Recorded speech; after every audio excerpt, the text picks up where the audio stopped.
Continuing our reading in The World and Thorinn by Damon Knight, Chapter 13, Section 3. When Thorinn awoke, the lights were bright again, and the things he had left floating in the air were back in the net. Otherwise, everything was the same. He got the cheese out again and ate, drank water from the tube, used the dung hole.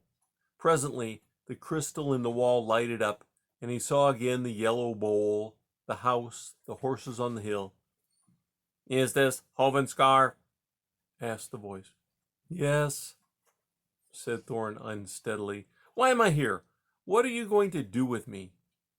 The picture vanished. "You are here to answer questions. You will be kept here until you have answered them, and then you will be taken to another place. What did you find when you went down the well?" "Mud and rocks. What other place?" "It will be a place like the other places where you have been before. What did you find besides mud and rocks?" After a moment, Thorinn said, "The well was broken. I went down through a cavern and into a tunnel. Show me the place where you mean to send me." The crystal lighted again, and he was looking from a little height into a wooded valley where a brook ran. There was something odd about the trees in the brook. They were not quite real. The picture vanished. Now he was looking down a tunnel lined with rings of light. "Was it a tunnel like this?" "No. Show me that place again. Where does the stream come from?" The valley reappeared. The brook came toward him, turned. Now he was drifting upstream. Now he saw the gray wall of the cavern, where the brook sprang out of an opening so narrow that he knew a man could never get into it. The valley was gone, and he was looking down another tunnel, smaller than the other, dark, with strips of corrugated metal hanging from above. "Was it a tunnel like this?" "Yes. Is there any way for a man to get out of that valley?" "No." "Where did the tunnel go from the tunnel?" I fell through a hole into a river. Tell me, why do you want to hold me prisoner?" "You are to be held prisoner to keep you from harming others. How did you come to fall into the river?" The geese made me fall in." Where is this place where we are now? Show me what's outside." In the crystal, he was looking at a circular doorway in a wall.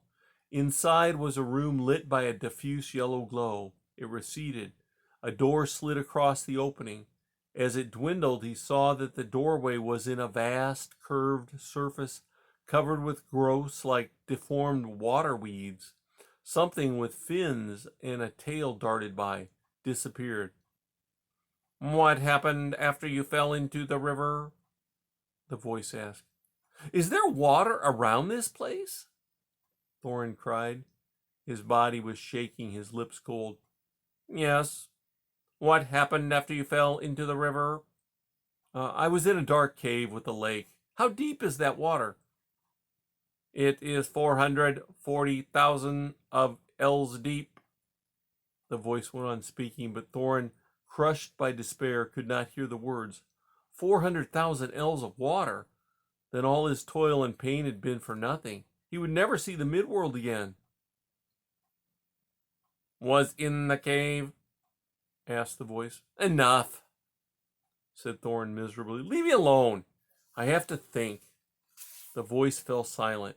After a time, Thorinn kicked off from his pole, floated to the opening in the floor, and looked down. The engine was against the wall with its spidery arms folded, unmoving. Because of the partitions, he could not tell for certain whether there was any opening in the floor or not.